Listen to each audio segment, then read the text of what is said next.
Essa é uma história baseada na vida real. Nascida negra num mundo de preconceitos, Dona Zulmira carrega uma história que irá abalar suas convicções. Prepare-se para uma narrativa crua e visceral. Coloque-se em seus sapatos, sinta o peso de suas experiências. Os segredos que ela se viu forçada a revelar são tão impactantes e profundos que ela confessou. Se pudesse, os levaria para o túmulo. Aviso, esta história irá envolvê-lo de tal forma que você se esquecerá do mundo ao seu redor. Deixe seu like agora, antes que as emoções o levem para longe. Deixa eu te contar algumas coisas que me aconteceram, tenha paciência. Essa história só fará sentido se você ouvir desde o começo, para compreender a gravidade da minha situação. Conheci meu marido, José Antônio, em 1950. Eu tinha 17 anos e trabalhava no armazém do bairro. Lá eu fazia de tudo, desde lidar com a caixa registradora até limpeza do chão. Ele passava todo dia para comprar pão e sempre dava um jeito de puxar conversa comigo. José Antônio era um rapaz bonito. Por coincidência, ele fazia aniversário no mesmo dia que eu. Saber daquilo criou uma forte conexão entre nós. Ele trabalhava como aprendiz numa oficina mecânica ali perto. Sempre chegava no armazém com as mãos sujas de graxa, mas com um sorriso que iluminava o dia da gente. No começo eu ficava toda sem jeito quando ele aparecia, mas aos poucos fui me acostumando com aquele jeitão brincalhão dele. Minha família era humilde, sabe? Meu pai, seu Antônio, era pedreiro dos bons e minha mãe, Dona Maria, lavava roupa para fora. Nós morávamos em uma casinha modesta, eu e também meus 2 irmãos mais novos, o João e o Pedro. A vida não era fácil. Eu comecei a trabalhar cedo para ajudar nas despesas de casa. Ora, aquele José Antônio com uma história de vida marcada por algumas perdas. Ele costumava dizer que seus pais biológicos entregaram ele aos cuidados dos tios, quando ainda era um neném. Apesar da ausência dos pais, seus tios o acolheram e o criaram com muito carinho e dedicação. Era como se ele fosse filho de sangue mesmo. Mas lá na cidadezinha vizinha de onde ele veio não tinha muitos empregos, sabe? Então ele veio sozinho ali para nossa cidade. Alugou um quartinho improvisado na oficina do seu Manuel. Minha filha, o José Antônio, era esforçado, aprendia rápido. Ele queria ser mecânico. Ele gostava muito do trabalho na oficina, tinha jeito para coisa. Sonhava em ter seu próprio negócio um dia. Quando eu conheci ele, fiquei impressionada com a dedicação. Trabalhava duro, sabe? Sempre com um sorriso no rosto, mesmo quando as coisas estavam difíceis. A gente foi se aproximando aos poucos, conversando nos intervalos do trabalho dele. Ele me contava dos sonhos dele, de como queria construir uma vida melhor. E eu, boba que só, fui me apaixonando. Tinha algo nele, uma força, uma determinação que me cativou. Lembro como se fosse hoje do dia em que ele me convidou para sair. Era um sábado à tarde, o armazém estava cheio. Ele esperou todo mundo sair e chegou perto do balcão, todo nervoso. "Zulmira", ele disse, "estava pensando se você não queria ir comigo na praça amanhã." Fiquei vermelha que nem um pimentão, mas aceitei na hora. A verdade é que eu não via a hora de ele me chamar para sair. Naquele dia, a gente começou a namorar escondido. Meu pai era brabo, não queria que eu me envolvesse com ninguém antes dos 20 anos. Mas José Antônio era persistente. Ele fazia de tudo para me ver, nem que fosse só por 5 minutos na hora do almoço. Os dias eram duros, sabe? Eu acordava cedinho, junto com as galinhas, ajudava minha mãe com o café, ia para o armazém, trabalhava o dia todo e ainda ajudava em casa à noite, dobrava as roupas que a mãe lavava, eram tantas que canseira. José Antônio não tinha vida mole também não.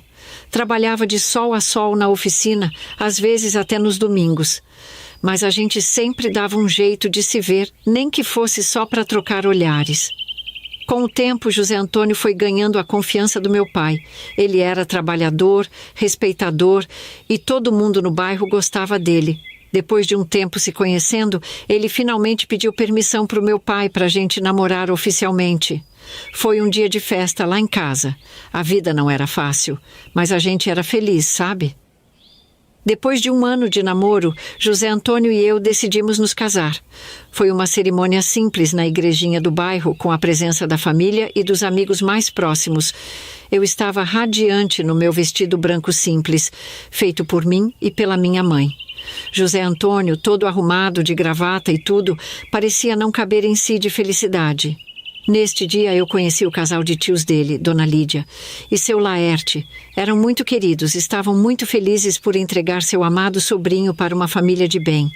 Eles trouxeram bastante presentes para ajudar no enxoval. Lençóis, toalhas de mesa, de banho, até um jogo de panela de ferro eles nos deram. Eu amei, pois íamos realmente precisar. Meu pai, seu Antônio, apesar de ser um homem duro, tinha um coração mole. Ele viu o amor verdadeiro entre a gente e decidiu nos ajudar. Como era pedreiro e o terreno da nossa casa era grande, ele construiu uma casa meia-água de alvenaria para a gente nos fundos. Em poucos meses eu já estava de barriga. Foi uma gravidez tranquila, continuei trabalhando no armazém até o dia do parto. Quando chegou a hora, foi uma correria. A parteira do bairro, Dona Jussara, veio às pressas. E depois de horas de trabalho de parto, nasceu nosso primeiro filho.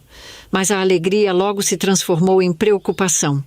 Assim que o bebê nasceu, a parteira ficou séria. Nosso menino tinha nascido com uma má formação. O braço esquerdo não tinha se formado completamente. Só tinha o cotoco.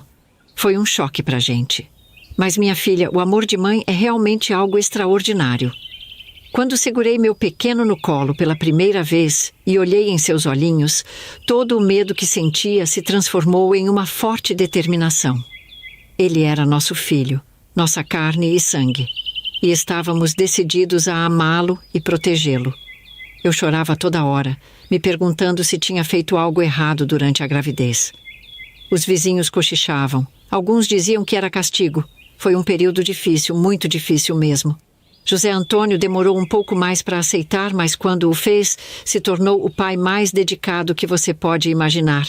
A gente deu o nome de Antônio para o nosso filho, em homenagem ao meu pai. Os primeiros meses foram difíceis. A gente tinha que aprender tudo, como cuidar de um bebê com necessidades especiais. Mas aos poucos fomos nos adaptando. Os vizinhos, que no começo cochichavam, começaram a ajudar. Traziam roupinhas, davam palpites. A comunidade se uniu em volta da gente. Depois que o pequeno Antônio nasceu, a vida ficou bem corrida. No começo, eu pensei em deixar o emprego no armazém para cuidar dele em tempo integral. Afinal, com as necessidades especiais dele, achei que ia precisar de atenção o tempo todo. Mas a vida tem dessas coisas, né? Nem sempre a gente pode fazer o que quer. O salário do José Antônio na oficina era bom, mas não dava para sustentar a família sozinho, ainda mais com as despesas extras que a gente tinha com o Antônio. Então, depois de muita conversa e quebra-cabeça para organizar as coisas, decidimos que eu ia voltar a trabalhar. Não foi fácil, viu? Meu coração ficava apertado de deixar o pobrezinho. Por sorte, a dona Cida, nossa vizinha, se ofereceu para olhar o Antônio enquanto eu estava no armazém. Ela não cobraria muito para isso. E, além do mais, ela já tinha criado 5 filhos, então sabia das coisas. Todo dia de manhã eu levava o Antônio para a casa dela antes de ir para o trabalho. Era difícil me separar dele, mas saber que ele estava em boas mãos me deixava mais tranquila. No armazém, seu Joaquim, o dono, foi um anjo. Ele me deixou fazer um horário mais flexível para que eu pudesse amamentar o Antônio no meio do dia. Eu corria para a casa da dona Cida na hora do almoço, dava de mamar para o menino e voltava correndo para o trabalho. Era cansativo, mas a gente faz o que precisa pelos filhos, né? Os meses foram passando e a gente foi pegando o jeito. O Antônio foi crescendo forte e esperto, apesar da dificuldade com o bracinho. Era de cortar o coração ver ele se esforçando para fazer as coisas, mas também enchia a gente de orgulho ver a determinação dele. Ele não desistia nunca. A rotina era puxada. Eu acordava cedinho, preparava as coisas para o Antônio, ia para o armazém, voltava correndo na hora do almoço, depois trabalhava até o fim da tarde. Chegava em casa cansada, mas ainda tinha que cuidar da casa e do menino. José Antônio ajudava como podia, mas ele também chegava tarde da oficina, muitas vezes sujo de graxa até o pescoço. Mesmo com toda a correria, a gente era feliz, sabe? Tinha amor na nossa casa. Nos fins de semana, a gente sempre dava um jeito de passar um tempo junto, nem que fosse só para sentar na frente de casa e ver o Antônio brincar.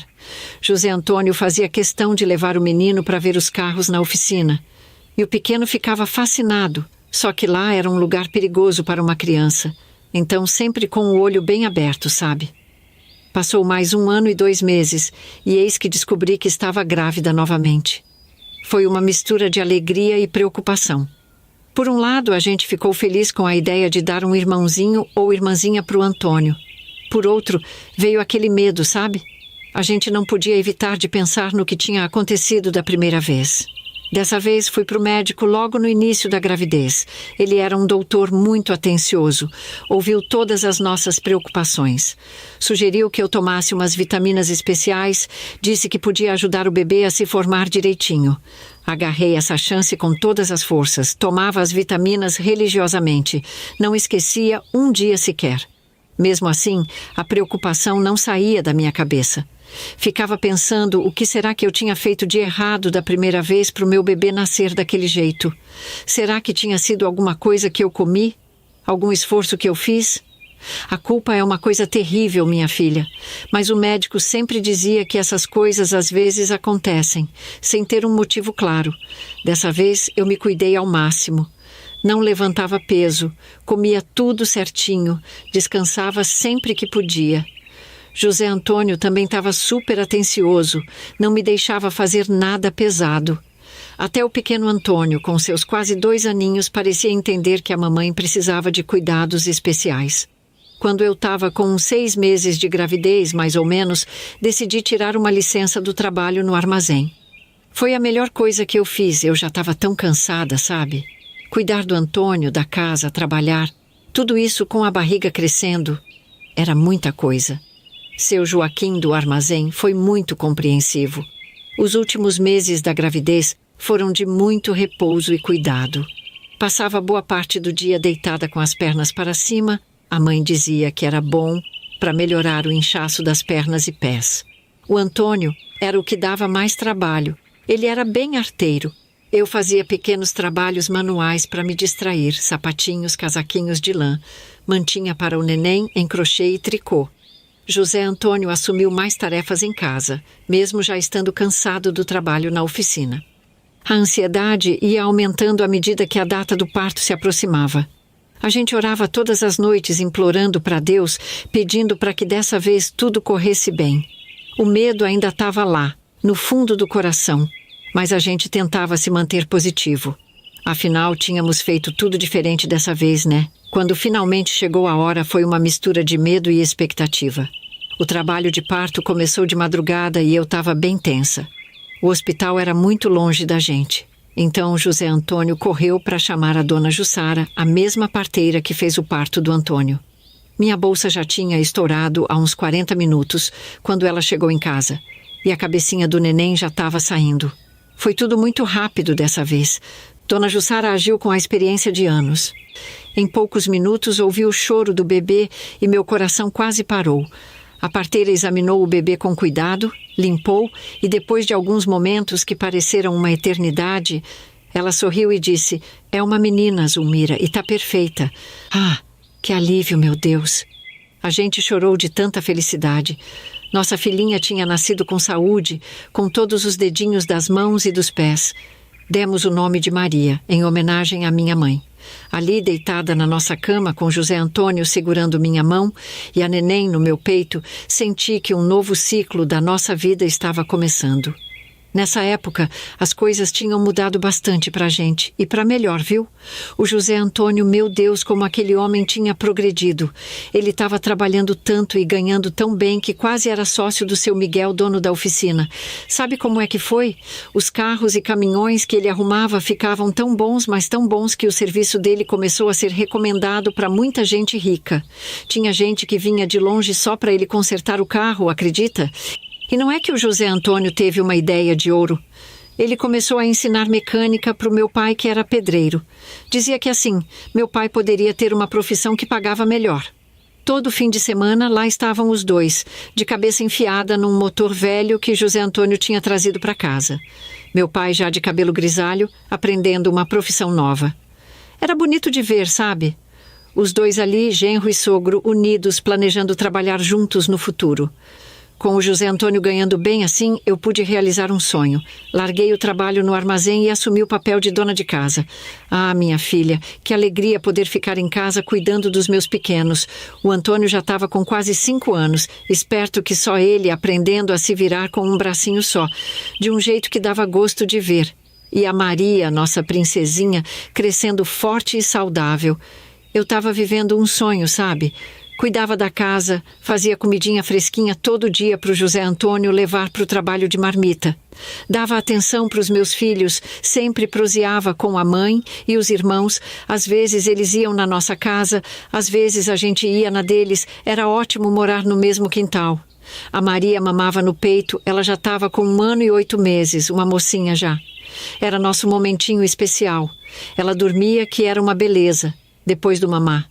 Foi nessa época boa, quando a gente achava que tudo estava se ajeitando na vida, que eu descobri que estava grávida de novo.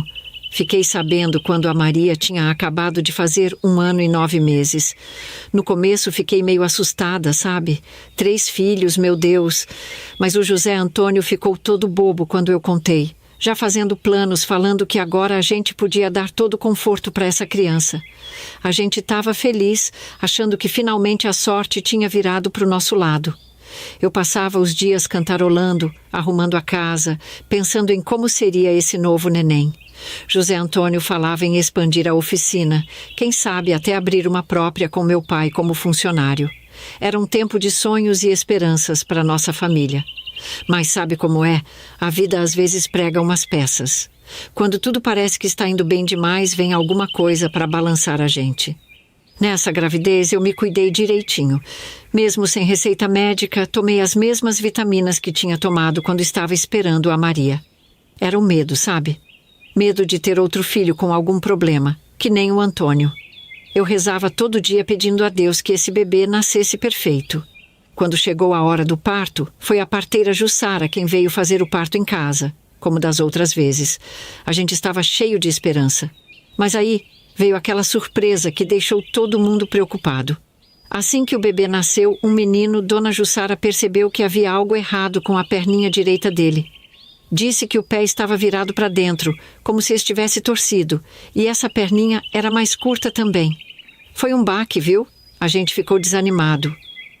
Lá vamos nós de novo, pensei, com a correria para levar nos médicos, fazer um monte de exame. O José Antônio, coitado, ficou arrasado. Ele que estava tão feliz fazendo tantos planos. Agora a gente tinha que pensar em como cuidar desse nosso novo filho, como fazer para dar todo o tratamento que ele ia precisar. A gente mal sabia que esse era só o começo de uma jornada bem diferente do que a gente tinha imaginado. Mas naquele momento, tudo o que eu conseguia pensar era em como proteger meu pequeno Ismael, em como fazer para ele ter a melhor vida possível, mesmo com esse desafio que Deus tinha colocado no nosso caminho. Ah, minha filha, deixa eu te contar. Depois que o Ismael nasceu com aquele probleminha na perna, Ave Maria, fiquei com um medo danado de engravidar de novo. Já tinha 3 filhos para cuidar, cada um com sua precisão. O José Antônio, coitado do homem, não entendia o que estava acontecendo.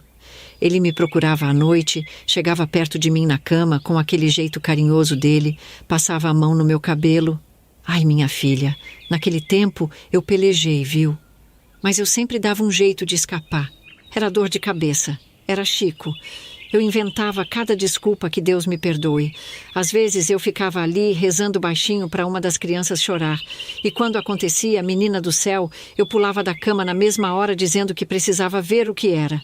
Teve noite que eu fingi que estava dormindo tão profundo que nem terremoto acordava. Às vezes dava certo, às vezes não. Eu comecei a colocar o Antônio no meio da gente.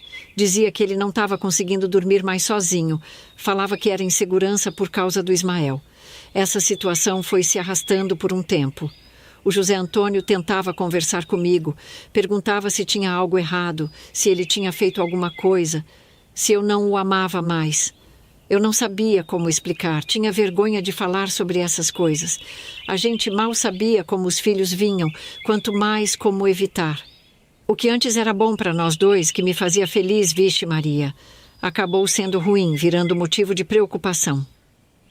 Eu via a tristeza nos olhos do José Antônio, a confusão no rosto dele, mas o medo era maior que tudo. Depois, com muita vergonha na cara, confidenciei para minha mãe. Misericórdia, ela me deu uma bronca danada. Disse que eu estava fazendo errado, que mulher que não satisfaz o marido era trocada por outra. Falou que tinha o risco dele ir para a zona, ou pior, ficar com outra mulher e ir embora com ela. Menina, quase morri de medo. Fiquei imaginando meu José Antônio nos braços de outra, abandonando a gente. Naquela mesma noite voltei para minha rotina normal com ele. Você precisa ter visto a alegria daquele homem. Parecia que tinha ganhado na loteria. Foi difícil, não vou mentir, mas o amor da gente era forte, sabe? E no fim das contas, era bom estar nos braços dele de novo, sentir aquele carinho todo. Mas o medo de engravidar? Esse nunca foi embora de todo. Um dia, numa dessas consultas que fui levar o Ismael no médico, criei coragem e perguntei se ele podia me ensinar algum jeito de não engravidar mais. O doutor, muito profissional, me explicou sobre um método chamado coito interrompido. Disse que o homem tinha que se retirar antes de terminar. O médico explicou direitinho como funcionava, sem rodeios. Falou que não era muito confiável, que podia falhar, mas era o que ele podia me dizer naquela época. Também avisou que isso podia causar frustração para a gente. Voltei para casa e, com muito custo, consegui conversar com o José Antônio sobre isso. No começo, ele ficou resistente, não gostou muito da ideia. Mas quando expliquei meu medo, minha preocupação com os filhos que já tínhamos, especialmente o Antônio e o Ismael, que precisavam de mais cuidados, ele acabou entendendo. A gente começou a tentar fazer daquele jeito. Não era fácil, viu? Muitas vezes dava errado, a gente ficava nervoso, sem conseguir aproveitar direito. Mas era o que tinha pra gente naquele tempo. Assim fomos levando, com medo, mas tentando se cuidar do jeito que dava. Minha filha, deixa eu te contar. Nesse tempo as crianças foram crescendo e a vida estava boa, graças a Deus. O José Antônio me disse que tinha umas economias guardadas. Então a gente ficou na dúvida se montava uma oficina própria ou comprava um lugarzinho só nosso. Foi aí que decidimos comprar um sítio que tinha ali perto. Dava até para ir a pé na casa da minha mãe. Claro, com umas boas pernadas. Era um lugar bonito, viu? Mas sabe como é? A gente estava acostumado com nossa vidinha de rotina, nossos vizinhos e amigos. O José Antônio descobriu que o sítio estava à venda por acaso. Um dia, ele estava consertando o carro de um cliente que morava perto desse sítio. O homem mencionou que seu vizinho estava interessado em vender um de seus imóveis, pois ele residia na cidade e planejava vender a propriedade. Meu marido ficou todo animado. Voltou para casa naquele dia com os olhos brilhando, falando desse lugar. A gente começou a sonhar, sabe? Toda a família ficou empolgada com a ideia. As crianças já falavam em ter mais cachorros. O Antônio, mesmo com o bracinho dele, já dizia que ia ajudar o pai a cuidar de uma hortinha. A Maria queria um cantinho só para plantar flores. Minha mãe, coitada, ficou mais animada que todo mundo. Ela já estava fazendo planos de vir todo dia me ajudar a cuidar das galinhas.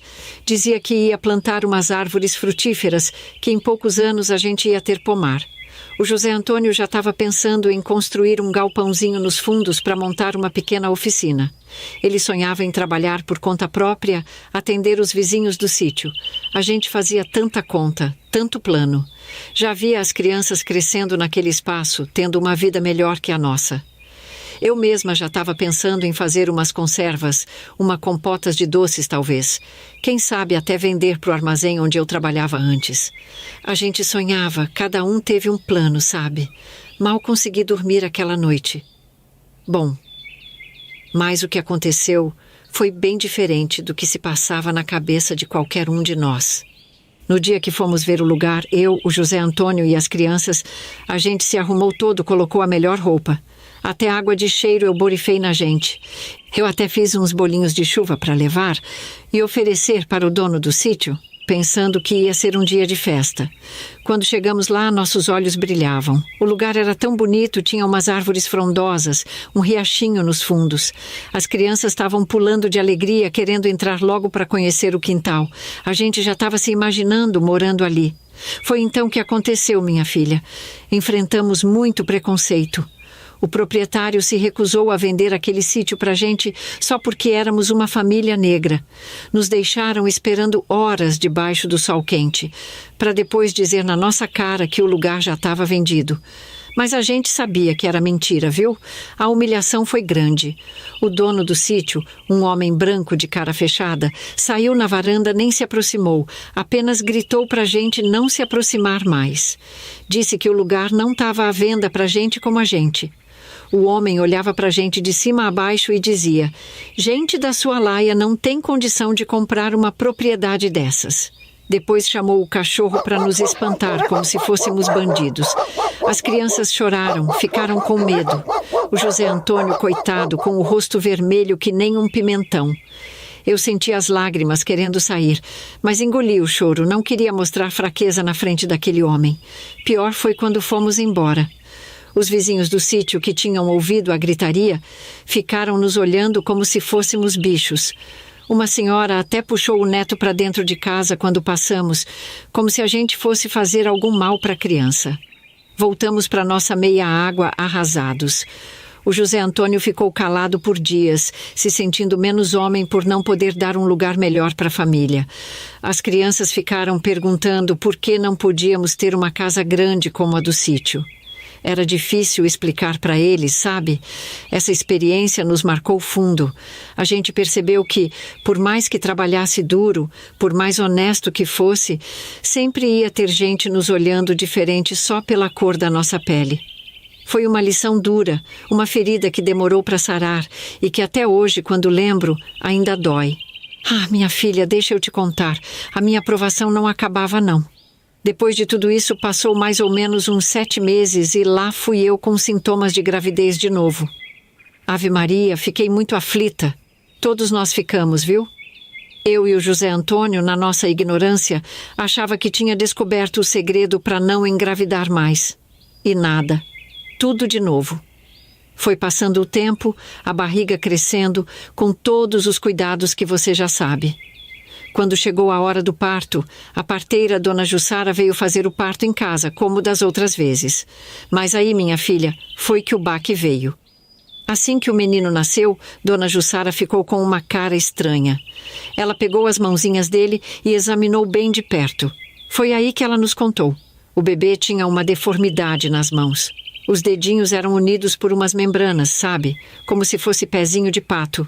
E o tamanho dos dedos era todo irregular. Uns grandes, outros pequenos. O dedinho mindinho era apenas uma pelotinha, um brotinho. Menina, eu chorei tanto que você nem imagina.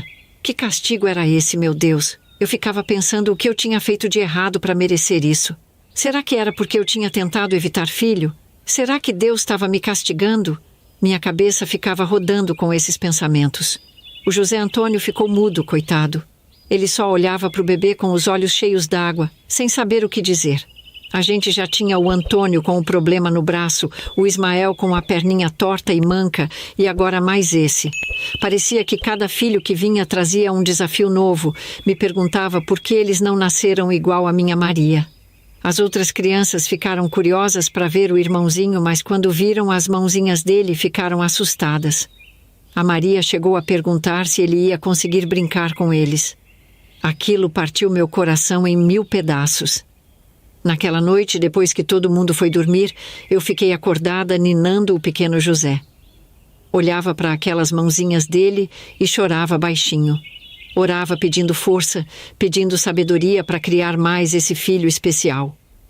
O José Antônio, coitado, passou a noite toda na cozinha, sentado na cadeira de balanço, com o olhar perdido. A gente nem conversou direito, sabe?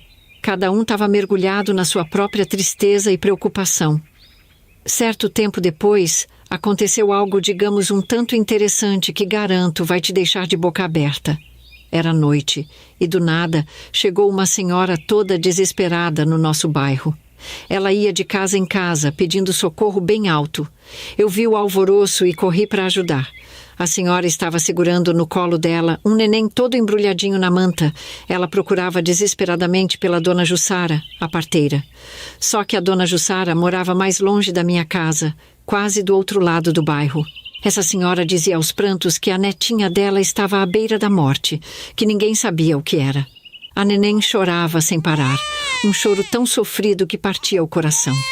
Eu me compadeci da situação e me ofereci para segurar a neném nos braços, para ver se podia ajudar de alguma forma. A senhora ficou com uma cara que não queria me dar a criança, sabe? Olhou para mim de cima a baixo, hesitante. Mas acho que o desespero falou mais alto e ela acabou me entregando a neném. A gente foi para a casa da minha mãe, que era ali perto. No sofá da sala eu tentava ninar a pequena, mas nada adiantava. Foi quando, do nada, a bebezinha começou a procurar o peito, sabe como é? Aquele movimento que os bebês fazem quando estão com fome. Eu percebi na hora que ela queria mamar. Deve ter sentido o cheiro do meu leite.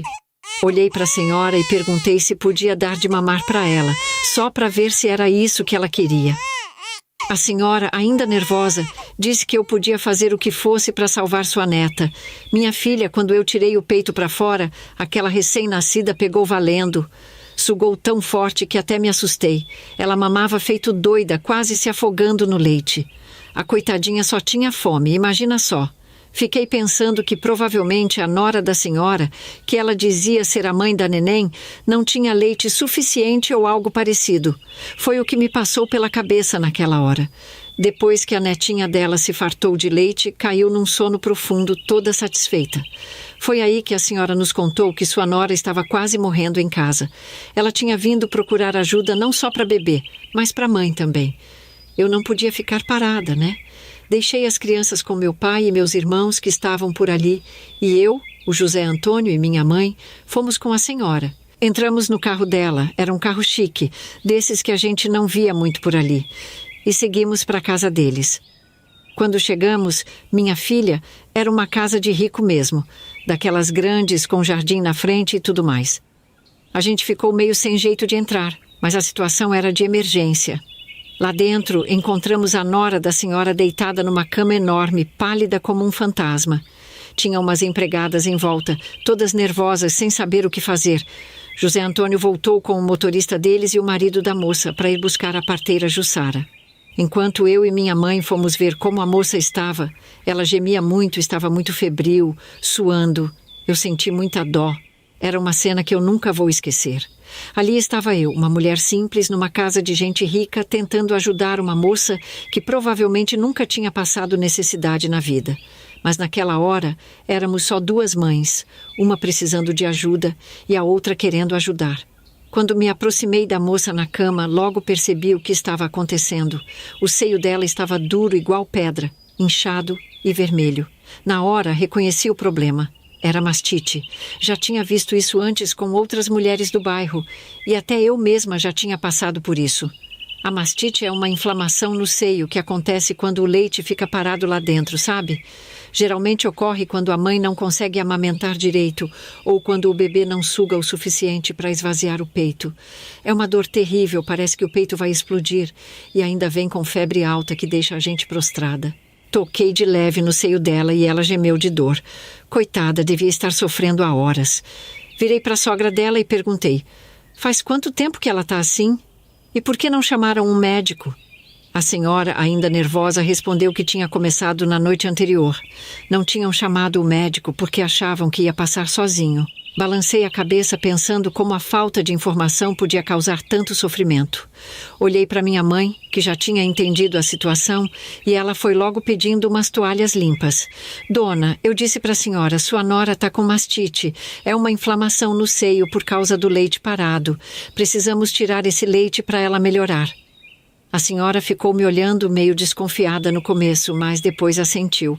Acho que naquela hora ela percebeu que, rica ou pobre, negra ou branca, todas as mães passam pelos mesmos problemas. Pedi para trazerem água morna e umas compressas. Expliquei para a moça o que ia fazer, tentando acalmá-la. Comecei a fazer uma massagem delicada no seio dela, para ajudar a descer o leite.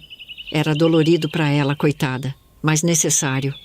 Enquanto isso, minha mãe preparava um chá de erva doce, que ajuda a aumentar a produção de leite. Foi um trabalho demorado e delicado. A gente alternava as compressas mornas com a massagem, sempre com cuidado para não machucar mais. Aos poucos, o leite foi saindo e a moça foi sentindo alívio. Depois de um tempo, quando o pior já tinha passado, ensinei para ela como amamentar direito, como posicionar o bebê para sugar melhor e esvaziar todo o seio. Expliquei a importância de não deixar o leite acumular e como prevenir a mastite. Afinal, ela era mãe de primeira viagem e a sogra não era muito entendida de certos assuntos. Foi uma experiência e tanto, viu? Ver aquela moça rica olhando para mim com tanta gratidão. Quando finalmente chegaram com a dona Jussara, a situação já havia melhorado bastante. Ela expressou surpresa pelo que conseguimos fazer e comentou com a senhora de nome Lourdes que se tivessem demorado mais um pouco, poderiam ter perdido tanto a nora quanto a netinha. Antes da gente sair da casa deles naquele dia, a senhora nos abraçou chorando de emoção e agradecendo sem parar. A gente ficou até sem jeito com tanto agradecimento, sabe? Mas foi no dia seguinte que aconteceu o mais improvável. Lá pelas 9 da manhã, a gente ouviu um carro parando na frente da casa da minha mãe. Não era comum ver carros tão chiques por ali, então a vizinhança ficava curiosa. Quando olhamos pela janela, vimos a mesma senhora do dia anterior descendo do carro. Mas ela não estava sozinha. Um senhor alto de terno sofisticado desceu com ela. A senhora, toda animada, já foi entrando e falando: "Trouxe meu marido para agradecer a vocês por terem salvado a vida da nossa nora e netinha." Mas aí, minha filha, foi que o mundo pareceu parar. Quando eu e o José Antônio vimos aquele homem, ficamos paralisados. O homem também ficou com uma cara de espanto quando nos viu. Era como se tivesse visto um fantasma. Sabe por quê? Aquele senhor era o mesmo homem que tinha nos enxotado do sítio a cachorros no dia que fomos conhecer para comprar. Aquele mesmo que tinha dito que gente como a gente não podia comprar a propriedade dele. Foi um momento de silêncio que pareceu durar uma eternidade. A senhora, sem entender o que estava acontecendo, olhava confusa de um lado para o outro. O José Antônio estava tão tenso que eu podia ver as veias do pescoço dele saltando. O homem foi o primeiro a falar. Com a voz tremendo um pouco, ele disse: Vocês são aquela família que foi ver o sítio?" Eu respirei fundo e respondi: "Sim, senhor, somos nós mesmos." A senhora, ainda sem entender, perguntou: "Vocês já se conhecem?" Foi aí que o homem fez algo que eu nunca esperava ver. Ele abaixou a cabeça, visivelmente envergonhado, e disse: Eu cometi um erro terrível com essa família. Um erro que agora vejo o quanto foi tolo e preconceituoso." Ele se virou para a gente e, com lágrimas nos olhos, continuou: "Eu não tenho palavras para expressar o quanto me arrependo do que fiz. Vocês, que eu tratei tão mal, salvaram a vida da minha nora e da minha netinha. Como eu pude ser tão cego?" A senhora, entendendo finalmente o que estava acontecendo, ficou horrorizada. Ela olhou para o marido com uma mistura de decepção e raiva. O José Antônio, sempre mais calmo que eu, foi quem respondeu: "O senhor nos magoou muito naquele dia, mas a gente não guarda rancor. A gente fez o que fez ontem porque era o certo a se fazer, não importa quem fosse." O homem então se ajoelhou ali mesmo, na nossa frente, pedindo perdão. Disse que aquele incidente tinha aberto os olhos dele, que ele percebeu o quanto estava errado em julgar as pessoas pela cor da pele ou pela condição social. Foi uma cena que eu nunca vou esquecer, minha filha. Ver aquele homem que antes nos tratou como se fôssemos menos que gente, ajoelhado na nossa casa simples, pedindo perdão. E com tanta gente de testemunha, a gente ficou sem saber direito como reagir. Mas sabe o que o José Antônio fez? Ele estendeu a mão e ajudou o homem a se levantar. Disse que o perdão é importante, mas que o mais importante é aprender e mudar. Naquele momento, eu senti que algo maior estava acontecendo. Era como se Deus tivesse arranjado um jeito de ensinar uma lição para todos nós sobre julgar os outros e sobre o poder do perdão. O homem se apresentou como Ângelo. Depois de todo aquele momento intenso, ele se recompôs um pouco e disse: "Eu queria poder desfazer o que fiz, mas infelizmente o sítio já foi vendido. É uma pena, eu não conseguiria vendê-lo para vocês agora mesmo que quisesse." Eu e o José Antônio nos olhamos. Por um momento senti aquela pontada de tristeza ao lembrar de todos os sonhos que tínhamos feito com aquele sítio. Mas sabe de uma coisa? A gente não se importou tanto assim. Depois de tudo que tinha acontecido, aquele sítio já não parecia tão importante. O José Antônio, com aquela calma dele, respondeu: "Não se preocupe com isso, seu Ângelo. O que passou, passou. A gente já seguiu em frente. Se você acredita que Deus agiu nesta situação para ensinar algo para a gente, escreva nos comentários. Não julguem para que vocês não sejam julgados. Em troca, eu te darei um coraçãozinho." Esta frase bíblica do Evangelho de Mateus resume bem a lição poderosa sobre perdão, arrependimento e transformação pessoal, mesmo em situações difíceis. Logo a senhora, que tinha ficado quieta por um tempo, disse: "Mas deve haver algo que possamos fazer para compensar. Vocês salvaram nossa família." Eu sorri e falei: "A senhora não precisa nos compensar por nada. A gente fez o que qualquer pessoa de bom coração faria. Ver sua nora e sua netinha bem é a melhor recompensa que a gente poderia ter." O seu Ângelo, ainda visivelmente emocionado, disse: "Vocês são pessoas extraordinárias. Eu fui um tolo em julgar vocês pela aparência. Espero que possam me perdoar um dia." Foi então que Antônio surgiu do nada. Abraçando a barriga do seu Ângelo, olhou para o homem e sorriu feliz. O homem caiu no choro novamente. Acho que a falta de um dos braços do meu filho o comoveu ainda mais. Ficou tudo bem depois disso. A gente até convidou eles para tomar um café e eles aceitaram. Foi engraçado ver aquele casal rico sentado na nossa mesa simples, tomando café em nossas xícaras velhas. Mas naquele momento, essas diferenças não importavam mais. O tempo foi passando. Quando o Antônio completou 12 anos, decidimos que era hora de começar a educação escolar de nossas crianças. Eu e o pai deles mal sabíamos escrever nosso próprio nome. Como mãe, assumi a responsabilidade de levá-los e trazê-los da escola todos os dias. Era uma jornada longa e cansativa, mas eu não confiava em ninguém mais para cuidar dos meus pequenos nesse trajeto cheio de desafios. Muitas vezes, enquanto caminhávamos, eu ficava pensando que era uma pena não termos conseguido comprar aquele sítio. Se tivéssemos aquele pedaço de terra, estaríamos bem mais perto da escola e a vida seria mais fácil para todos nós. Foi uma época de muitos desafios e preconceitos. Toda manhã eu acordava antes do sol nascer para preparar o café e arrumar as crianças. O Antônio já ajudava os irmãos menores a se vestirem, mesmo com a dificuldade do seu bracinho. O caminho para a escola era longo e difícil. Eu carregava o José no colo a maior parte do tempo, enquanto segurava a mão do Ismael para ajudá-lo a caminhar. O Antônio, sendo o mais velho, ajudava a cuidar da Maria. Caminhávamos por quase 1 hora, passando por estradas de terra, atravessando carreirinhos para cortar caminho. Enfrentando o sol forte nos dias de calor, eu levava comigo um guarda-chuvas para nos refugiarmos em uma sombra. Em falar em guarda-chuvas, em dia nublado ou de tempo chuvoso, eu nem levava eles, pois era impossível, era uma barrocada que só. Durante essas caminhadas, eu aproveitava para conversar com as crianças, preparando-os para o que poderiam enfrentar na escola. Falava sobre a importância dos estudos, sobre como deveriam ser fortes diante das dificuldades. Tentava incutir neles um senso de orgulho e confiança, mesmo sabendo dos desafios que enfrentariam. Ao chegar na escola, meu coração se apertava ao ver os olhares e cochichos dos outros pais e crianças. Alguns se afastavam como se meus filhos tivessem alguma doença contagiosa. Outros nem disfarçavam o desprezo. Eu erguia a cabeça, abraçava cada um dos meus filhos e os encorajava a entrar, orando silenciosamente para que tivessem um bom dia. As crianças sempre voltavam chorando porque sofriam tremendos preconceitos lá na escola. As outras crianças eram cruéis demais. Chamavam meus filhos de aberrações, zombavam das diferenças deles sem dó nem piedade. O Antônio com o bracinho dele, o Ismael com a perninha manca e o José com as mãozinhas diferentes, eles sofriam muito com as piadas e insultos.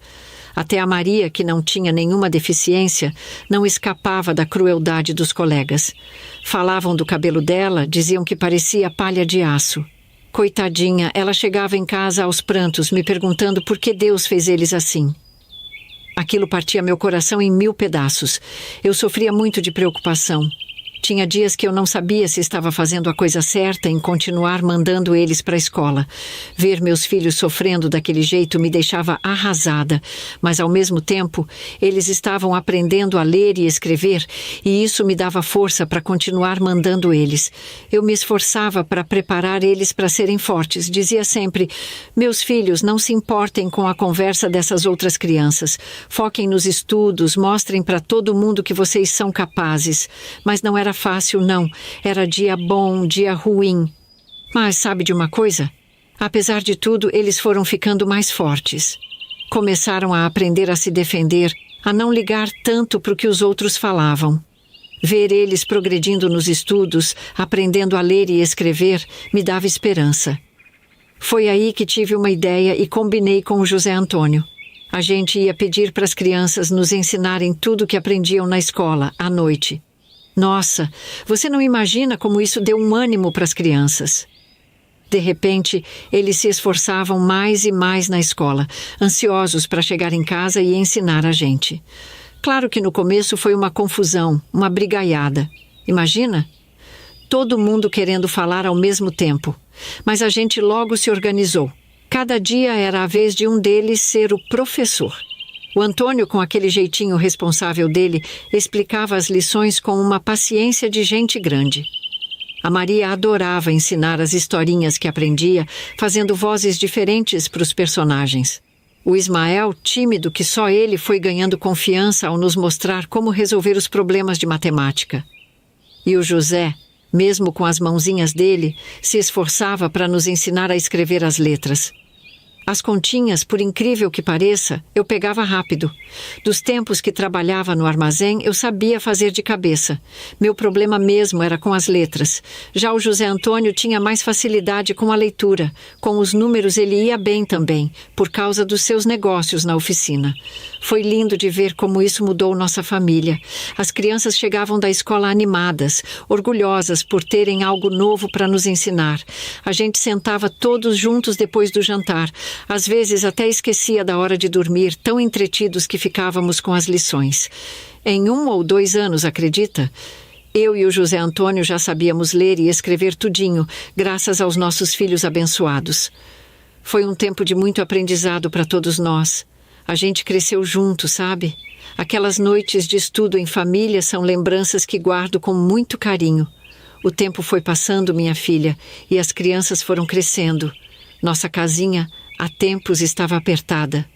Um dia, sentados na mesa da cozinha depois do jantar, o José Antônio olhou para mim e disse: Zulmira, acho que está na hora da gente procurar uma casa maior. As crianças precisam de mais espaço e seria bom ficar mais perto da escola deles. Era uma época de muitas chuvas e eles estavam faltando muita aula, eu concordei, com medo de eles se tornarem repetentes de ano. Fiquei com o coração apertado só de pensar em sair dali, onde a gente tinha vivido tanta coisa. Mas sabia que ele tinha razão. As crianças precisavam de mais espaço e a gente já tinha condições de dar uma vida melhor para eles. A verdade é que fiquei traumatizada ao buscar um novo lar depois de tudo o que aconteceu no sítio, mesmo que a situação tenha se resolvido depois. Começamos a procurar uma propriedade na cidade. O pessoal da região já conhecia a gente, de ver eu e as crianças indo para a escola todos os dias. Não tinha mais aqueles olhares de curiosidade e maldade que a gente sofria antes. Parece que eles já tinham se acostumado com nossa presença, sabe? Achamos muitas casas à venda. Algumas bonitas, outras nem tanto. Algumas grandes demais, outras pequenas demais. Mas aí, num domingo de manhã, a gente encontrou ela. Uma bela casa com um jardim na frente e um terreno grande nos fundos. Ficava a apenas 3 quadras da escola das crianças. Quando entramos naquela casa, minha filha, parecia que ela estava nos chamando. O José Antônio olhou para mim com aquele sorriso no canto da boca e eu soube que ele estava pensando a mesma coisa que eu. As crianças corriam de um cômodo para o outro, animadas, já escolhendo seus quartos. O preço era um pouco alto, mas com o tempo que tinha passado, a gente tinha conseguido juntar um bom dinheiro. O José Antônio tinha feito nome como mecânico. Ele trabalhou duro, economizou cada tostão e finalmente podíamos dar esse passo. No dia que a gente assinou os papéis da compra, eu não conseguia parar de chorar. Eram lágrimas de alegria, de gratidão. Eu e José Antônio lemos tudo o que estava escrito naquela documentação. Reassinamos sem medo de ser passados para trás. Lembrei de tudo que a gente tinha passado, das dificuldades, das humilhações. E agora, ali estávamos nós, comprando nossa própria casa na cidade. No dia da mudança, enquanto a gente estava empacotando as últimas coisas da casa velha, aconteceu algo que mudou tudo para mim. O Ismael, meu filho mais novo, tinha perdido sua cartinha de bafo preferida e estava no maior escândalo, falando que não ia se mudar de jeito nenhum se não achasse. Ele dizia que estava jogando com o tio Pedro na casa da avó, então todo mundo estava na missão de achar essa cartinha. Eu fui procurar no quarto dos meus pais, comecei a mexer numa caixa velha, dentro do guarda-roupa, estava revirando tudo, procurando a tal cartinha, quando de repente encontrei um envelope amarelado pelo tempo, escondido entre uns panos antigos. Curiosa, abri o envelope. Dentro tinha uma foto em preto e branco de uma mulher bem vestida, jovem e muito bonita, que eu nunca tinha visto antes. Virei a foto e meu coração quase parou quando li o que estava escrito atrás. Minha querida filha, nascida em 15 de agosto de 1933, escrevo esta carta com mãos trêmulas apenas 3 dias após seu nascimento. Você, meu maior tesouro, está sendo entregue para uma nova família. Saiba que esta decisão me causa uma dor indescritível, mas é necessária para garantir seu futuro. Nasci em uma família tradicional que não aceita a sua existência. Seu pai, um homem bom e trabalhador, não tem condições de criá-la. Peço que um dia possa me perdoar. Você nasceu do amor, mas as circunstâncias nos impedem de ficar juntas. Espero que seus novos pais possam lhe dar todo o amor e cuidado que você merece. Que Deus a proteja e guie seus passos. Saiba que sempre a amarei. Sua mãe, Helena. 18 de agosto de 1933. Foi como se o chão tivesse sumido debaixo dos meus pés. Aquela data de nascimento, 15 de agosto de 1933, era exatamente a minha. Não havia dúvida. Esta carta era mesmo para mim. Ali, naquele momento de alegria com a mudança, eu descobri que meus pais, aqueles que eu amei a vida toda, não eram meus pais de sangue. Foi um baque tão grande que fiquei sem ar por um instante. 1000 perguntas passaram pela minha cabeça. Quem era essa Helena? Como ela teve coragem de me entregar com apenas 3 dias de vida? E por que meus pais nunca tinham me contado nada disso? Me senti perdida, como se não soubesse mais quem eu era de verdade. Ouvi a voz do José Antônio me chamando lá da sala, perguntando se eu tinha achado a cartinha do Ismael. Rapidinho, guardei a foto de volta no envelope e coloquei dentro da minha blusa. No meio da correria da mudança, com as crianças animadas, o José Antônio organizando as caixas, eu me vi perdida nas minhas emoções. Queria gritar, chorar, fazer 1000 perguntas. Mas algo dentro de mim dizia que aquele não era o momento. Resolvi que ia falar com minha mãe, e quer dizer, com a mulher que me criou como mãe, depois que a poeira da mudança baixasse. Afinal, ela ou o pai eram os únicos que podiam me dar as respostas que eu tanto precisava naquele momento. O resto do dia foi um borrão. Eu ajudava com a mudança, sorria para os meus filhos, conversava com o José Antônio, mas minha cabeça estava longe. Olhava para minha mãe, que tinha vindo ajudar na mudança toda animada, e me perguntava se ela me amava de verdade, mesmo eu não sendo filha dela de sangue. Quando finalmente chegamos na casa nova e todo mundo estava comemorando, eu me senti estranha. Era como se eu tivesse mudado não só de casa, mas de vida inteira. Tudo que eu achava que sabia sobre mim mesma, de repente, parecia incerto. Naquela noite, deitada na cama nova, com o José Antônio roncando do meu lado, eu não consegui dormir. Ficava pensando em Helena, imaginando como ela era. Como deve ter sido difícil para ela me entregar tão pequeninha. Será que ela ainda estava viva? Será que eu tinha outros irmãos que não conhecia? Guardei esse segredo comigo. Queria entender tudo antes de contar para o José Antônio e para os meus filhos. 2 dias depois da mudança, quando as crianças já tinham voltado a frequentar a escola, eu criei coragem e fui até a casa da minha mãe. O coração batia forte no peito, minhas mãos suavam frio. Levei a foto comigo, escondida na bolsa. Quando cheguei lá, minha mãe estava na cozinha fazendo um bolo. O cheiro doce encheu meus pulmões, me lembrando de tantas tardes da minha infância. Por um momento, quase desisti de tocar no assunto. Mãe, eu disse, a voz tremendo um pouco, preciso conversar com a senhora sobre uma coisa. Ela se virou limpando as mãos no avental e sorriu, mas o sorriso sumiu quando viu minha cara séria. Sentamos na mesa da cozinha. Com as mãos tremendo, tirei a foto da bolsa e coloquei na mesa. Mãe, o que é isso? A reação dela foi imediata. A negrinha ficou branca. Suas mãos tremiam quando pegou a foto.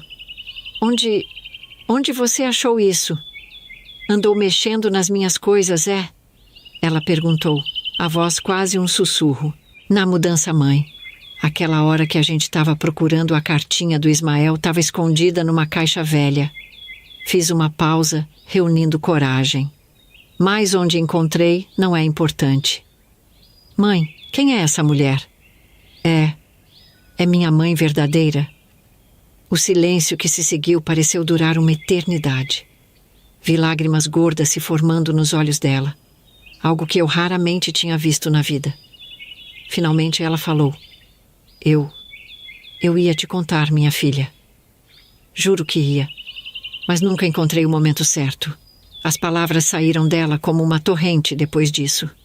Me contou que a dona Jurema, mãe da parteira Jussara, tinha feito o parto da minha mãe biológica, uma moça rica chamada Helena. A família da Helena ficou desesperada quando eu nasci. Não queriam o escândalo de uma moça de família rica ter um bebê com um empregado negro. Eles pediram para Dona Jurema sumir comigo, minha mãe adotiva explicou. Até deram dinheiro para ela fazer isso. Mas a Dona Jurema ficou com dó. Ela conhecia a gente há anos e sabia que a gente não tinha filhos ainda. Na verdade, seus irmãos vieram depois, você sabe. Me viu grávida, não é mesmo, filha? Ela disse com um sorriso triste. A Dona Jurema achou que a gente ia ser uma boa família para criar você. Então ela mandou a Jussara te trazer para a gente no meio da noite. A Dona Jurema pensou que, como a gente era negro, a gente ia aceitar você de bom grado, sem fazer muitas perguntas. E ela estava certa. Quando a Jussara, que era apenas uma moça, chegou aqui com você nos braços tão pequenininha, a gente se apaixonou na hora. Eu ouvia tudo em choque, as lágrimas correndo pelo meu rosto. Mas como vocês me alimentaram? Eu era só um bebê. Minha mãe segurou minhas mãos. A Jussara arranjou tudo. Ela conhecia uma moça que tinha acabado de ter bebê e tinha leite de sobra. Essa moça branca, chamada Viviane, que não mora mais aqui já faz tempo, ela nos recebia todos os dias no começo para te amamentar. Depois a Jurema, que Deus a tenha, nos ensinou como fazer com o leite de vaca. A mãe disse que aquele dia que ela viu eu amamentando a netinha daquela senhora rica e branca, ela e o pai se lembraram da minha história que há tempos eles não falavam. Foi como se o passado tivesse voltado de repente, trazendo todas aquelas lembranças que eles tinham guardado no fundo do coração. Por que vocês nunca me contaram? Perguntei. No começo a gente tinha medo que você fosse embora se soubesse, procurar sua mãe rica. Depois você já era nossa filha, nossa menina. A gente não queria que nada mudasse isso. Ficamos ali, chorando juntas por um bom tempo. Ela me contou que nem ela, nem a Jussara sabiam onde a Helena morava, pois o parto foi realizado por Dona Jurema em um celeiro. Apenas 3 dias depois, chamaram Dona Jurema de volta para entregar o bebê. Dona Jurema, mãe da Jussara, nunca revelou o local exato do parto. Ela havia feito um acordo com uma família rica para manter o segredo, temendo que, se a verdade fosse revelada, todos poderiam ser prejudicados. Minha mãe me contou como a falecida Dona Jurema foi essencial nos primeiros meses, visitando quase diariamente para garantir que tudo estava bem, sempre tomando cuidado para não levantar suspeitas. A Jussara sabe de tudo, minha mãe disse. Ela guardou esse segredo junto com a gente todos esses anos, respeitando a decisão da mãe dela. Saí de lá com o coração pesado, mas de certa forma aliviada. Agora eu sabia a verdade, por mais difícil que fosse. No caminho de volta para casa, 1000 pensamentos passavam pela minha cabeça. Será que devia procurar a Jussara? E a Helena, minha mãe biológica? O que diria para o José Antônio e para os meus filhos? Cheguei em casa decidida a contar tudo para o José Antônio. Sabia que ele me apoiaria como sempre fez. E juntos, a gente ia decidir como contar para os nossos filhos. Ah, minha filha, a vida às vezes prega cada peça na gente que nem nos sonhos mais sombrios a gente imagina. O que aconteceu depois é surreal. Eu senti no meu coração que não falaria naquele momento. O José Antônio estava tão cansado, não queria dividir mais problemas. Ele estava tranquilo, curtindo a nossa casa nova. Ele queria aproveitar aquele momento comigo. As crianças foram dormir e a gente resolveu ficar junto. Estava tão bom, sabe? Depois de toda aquela correria da mudança na casa nova, essa era a primeira vez que eu e ele tivemos a nossa privacidade. Então, depois de ficarmos juntos, fomos dormir. E assim foi por 1 semana e meia. Ah, que fase maravilhosa foi aquela para toda a nossa família. Até na escola as crianças estavam se saindo tão bem. Imagine só, os colegas souberam que havíamos comprado uma boa casa e isso mudou a forma como viam meus pequenos. Eles passaram a ser mais respeitados, mais integrados. Era como se a nova casa tivesse trazido não apenas conforto, mas também novas oportunidades de amizade e aceitação. Mas felicidade de pobre dura pouco. Minha filha, depois algo terrível aconteceu. Aquele dia foi o pior da minha vida. O José Antônio demorou a chegar em casa. Eu e as crianças estávamos preocupados. Ele chegava todos os dias praticamente no mesmo horário. A gente já estava aflito demais, cansado de esperar. Já era noite. Foi então que meu pai chegou. Minha filha, ele estava todo desesperado. Entrou na casa agitado. Nunca tinha visto meu pai daquele jeito. Meu peito gelou com um mau pressentimento. Minha filha, pelo amor de Deus, aconteceu um acidente na oficina. E José Antônio... O pai nem sabia o que me dizer direito. Algo trágico, minha filha. Não deu tempo de ajudar ele. O macaco do carro quebrou e ele estava embaixo. Infelizmente, ele morreu na hora. Meu pai contou isso na sala. Estávamos todos nós lá. Foi aquela choradeira, uma tristeza profunda e extrema. Nunca imaginei sentir aquela dor dentro de mim. E ver as crianças chorando e desesperadas daquele jeito, essa, com certeza, foi a pior parte.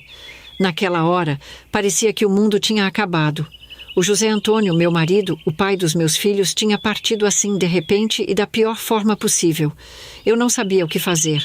Como é que eu ia seguir em frente? Como é que eu ia criar nossos filhos sozinha? Aquela noite foi a mais longa da minha vida. Foi um baque tão grande e tão doloroso.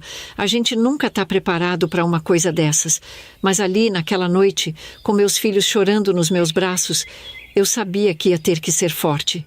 Mas como, minha filha? Como é que a gente segue depois de uma coisa dessas? Essa é realmente a parte mais dolorosa da minha vida. Não vou relatar os detalhes para vocês porque eu sofro demais. Só o que posso dizer é que o caixão do meu marido foi fechado no velório. Ele estava todo desfigurado, simplesmente inacreditável. Bom, o que vou contar agora é algo que vai surpreender você, arrepiar todos os seus cabelos, assim como aconteceu comigo. A funerária entrou em contato comigo, informando que precisava dos documentos dele e até das roupas para o corpo. Mesmo que o caixão não fosse ser aberto, escolher aquelas roupas foi uma tarefa dolorosa. Cada peça parecia ainda guardar o cheiro dele, e só Deus sabe o que senti naquele momento, mergulhada em lembranças e saudades. Foi enquanto eu procurava esses documentos que avistei a velha Bíblia dele. Ele tinha ela há anos. Foi o tio dele, Laerte, que deu. Ela ficava aberta na parte dele do guarda-roupa, cheia de coisas no meio. A capa de couro preta estava gasta pelo tempo. José Antônio usava aquela Bíblia como se fosse um cofre sagrado, um lugar onde depositava suas esperanças e recordações. Dentro dela havia notas de dinheiro que ele colocava ali para Deus multiplicar. Havia também fotos de cada membro da família, algumas bem antigas. Entre as páginas estavam bilhetes, recortes de jornal e pequenas lembranças que ele considerava importantes. Eu comecei a folhear as páginas amareladas. De repente, eu vi algo familiar. Um envelope parecido com aquele da foto da minha mãe biológica. Eu pensei, será que ele sabia e pegou e depois me contaria? Bom, não entendendo direito, eu resolvi abrir. E para minha surpresa, era a foto da minha mãe Helena, sim. Mas não era a mesma foto. Minha filha, Senti um frio na barriga e quase caí para trás. Dessa vez a Helena estava num lugar diferente, com outro vestido. Dava para ver que ela ainda era realmente uma moça rica, sabe? Toda arrumada numa casa que parecia ser de gente importante, brinco e colar de pérolas com cor de ouro. Fiquei olhando aquela foto sem entender direito o que estava acontecendo. Daí, com o coração batendo que nem tambor, eu virei para ver se tinha alguma coisa escrita atrás. E não é que tinha. Menina, quando comecei a ler, senti as pernas ficarem moles. Era diferente da minha carta, mas ao mesmo tempo tão parecida. Até a mesma caligrafia. Dizia assim: meu querido filho, nascido em 15 de agosto de 1933, você veio ao mundo como um raio de luz em meio à escuridão. Escrevo esta carta com lágrimas nos olhos, sabendo que não poderei vê-lo crescer. Você, meu pequeno guerreiro, está sendo entregue a uma família que poderá lhe dar o que eu não posso, um futuro seguro. Seu pai, um homem honrado e trabalhador, sofre tanto quanto eu com esta decisão. Mas o mundo é cruel com aqueles que desafiam suas regras. Um dia, espero que entenda que fizemos isso por amor, para protegê-lo. Carregue sempre consigo a força que já demonstrou ao nascer. Seja corajoso, seja justo, seja feliz. E saiba que, onde quer que eu esteja, meu amor por você será eterno. Que Deus o proteja e guie seus passos. Sua mãe que o ama incondicionalmente. Helena. 18 de agosto de 1933. Fiquei ali parada olhando para aquela foto, simplesmente não acreditando. E olha, minha filha, antes mesmo de terminar de ler aquela carta, eu já havia entendido. Éramos irmãos gêmeos. Mas eu não entendia como as coisas não se encaixavam. Podia até ser que a gente fosse parecido, mas iguais jamais. Que baque, minha filha, que baque. Então eu me negava a acreditar naquilo. Isso deve estar errado. Eu não aceito.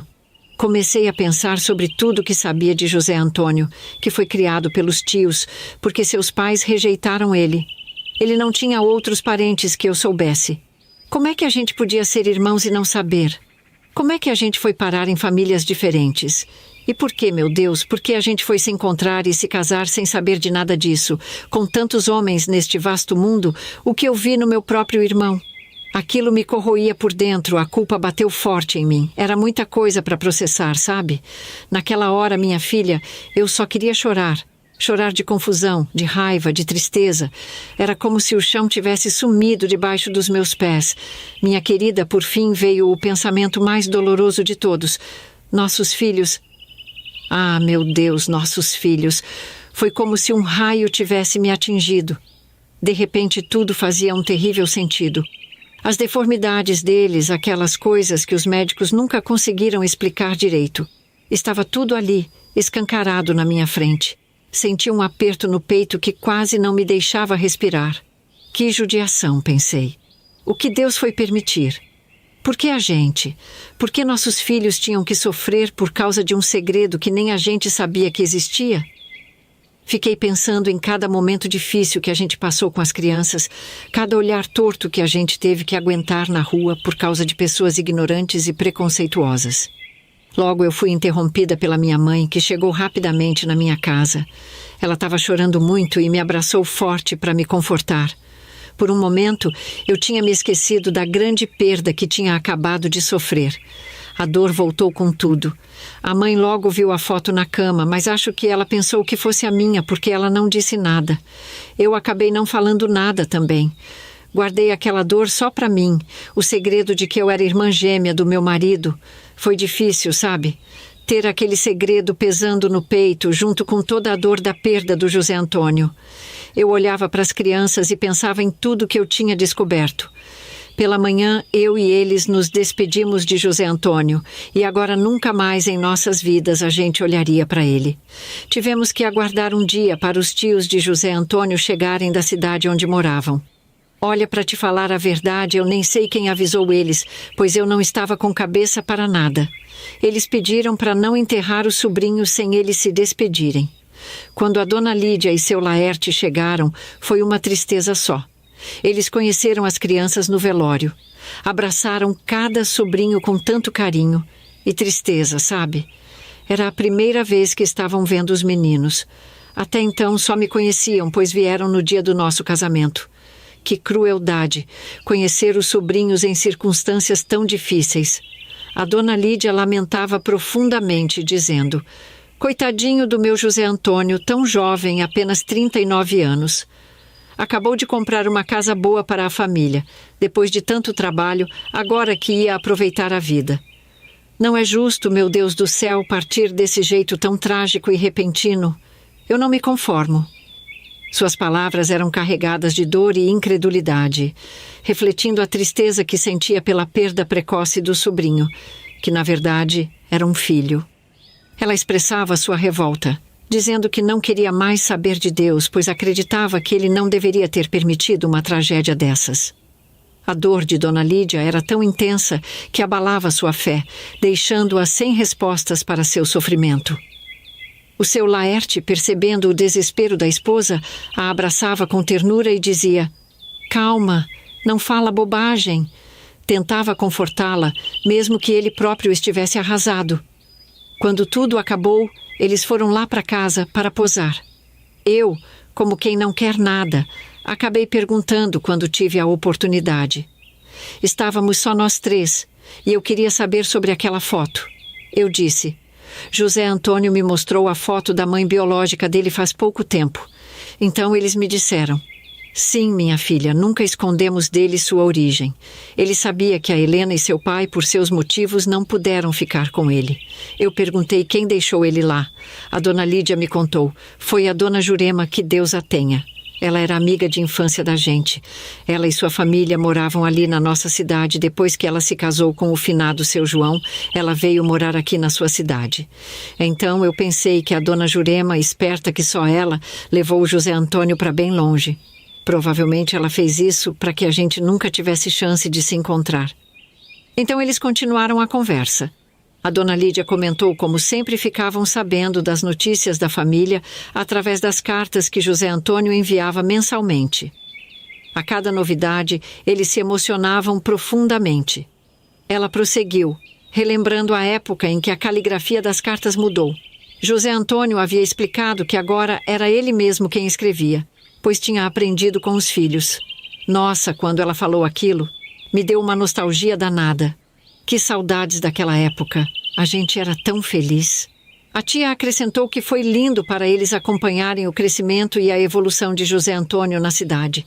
Cada carta era uma prova do quanto ele estava se desenvolvendo e se adaptando à vida urbana, o que lhes trazia uma alegria imensa. Os tios falaram que ficavam tranquilos, sabendo que o José Antônio tinha um casamento feliz. Para eles, era um alívio saber que, apesar de tudo, ele tinha conseguido construir uma vida boa. Minha filha, enquanto eu ouvia tudo aquilo, sentia um frio na barriga. Como dizer que o plano da dona Jurema não tinha dado certo, que eu e o José Antônio tínhamos nos encontrado e nos casado sem saber de nada? Eu simplesmente não podia revelar isso. Guardei aquilo comigo, mais um segredo pesando no peito. Quando cheguei ao nosso quarto, a tristeza me consumia. Meu companheiro não estava ao meu lado e eu sentia um imenso vazio. Só quem já passou por uma perda dessas entende o que estou falando. Não conseguia parar de pensar que o José Antônio partiu sem conhecer toda a verdade. Passado um tempo, eu decidi procurar a parteira, a dona Jussara. Chegando lá, a Jussara me atendeu toda educada. Me convidou para entrar e sentar. Eu não fiz rodeios, não. Comecei a contar tudo para ela. Mostrei as fotos e tudo que você já sabe. Minha filha, você precisava ver. A dona Jussara começou a chorar, lembrando de tudo. Ela ficou ali, chorando e balançando a cabeça, como se não acreditasse que tudo aquilo estava voltando à tona. Eu fiquei esperando ela se acalmar um pouco. Depois de um tempo, ela enxugou as lágrimas.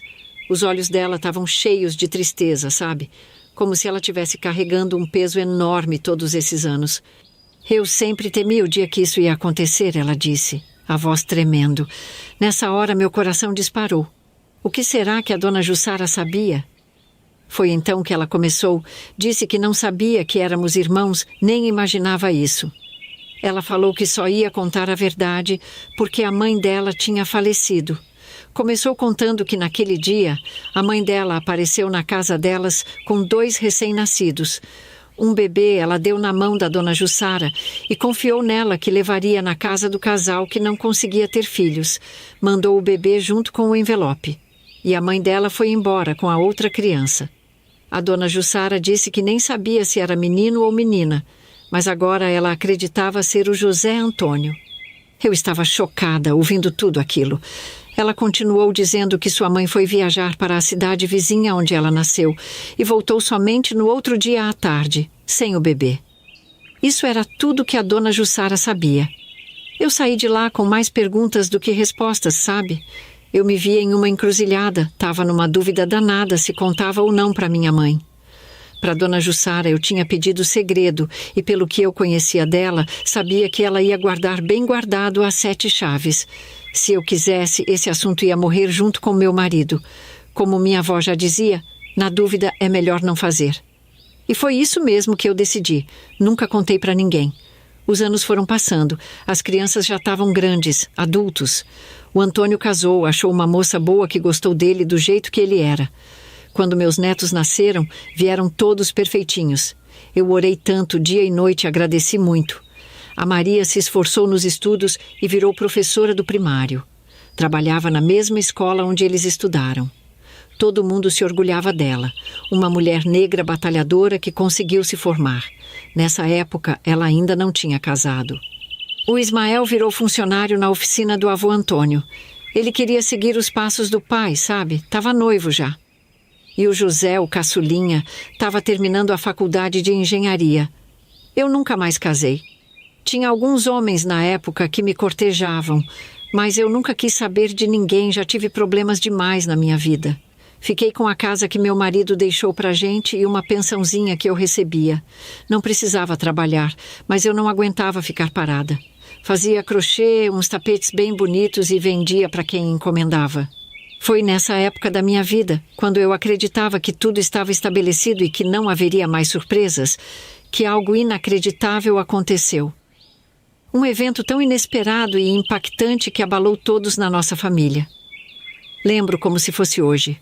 Era um domingo ensolarado. O Antônio e a família dele vieram nos visitar para o almoço, como sempre fazíamos. Chamei meus pais também, a gente era bem unido. Estávamos todos no quintal, as crianças correndo de um lado para o outro, aquele agito gostoso de família. De repente, para a nossa surpresa, um carro bem elegante parou na frente de casa. Desceu uma senhora toda arrumada com um ar meio perdido. Ela ficou olhando para um papel, depois para a casa, como se quisesse confirmar o endereço. O José, que é muito prestativo, foi até o portão e perguntou se ela precisava de ajuda. Foi aí que ela disse: "Acabei de achar o que estou procurando." Ela perguntou se podia falar com Zulmira. O José falou que era a mãe dele e foi me chamar, mas eu já estava ouvindo tudo de longe e fui indo para o portão. Quando a senhora me viu, os olhos dela se encheram de lágrimas. Ela pediu para me abraçar e naquele momento eu tive a certeza de que ela era a Helena, minha mãe biológica. Ela se apresentou. Eu sou Helena Maria Isabel Paiva. Foi ali que eu ouvi o nome completo dela pela primeira vez. Todos da família já estavam reunidos no portão sem entender nada daquela cena.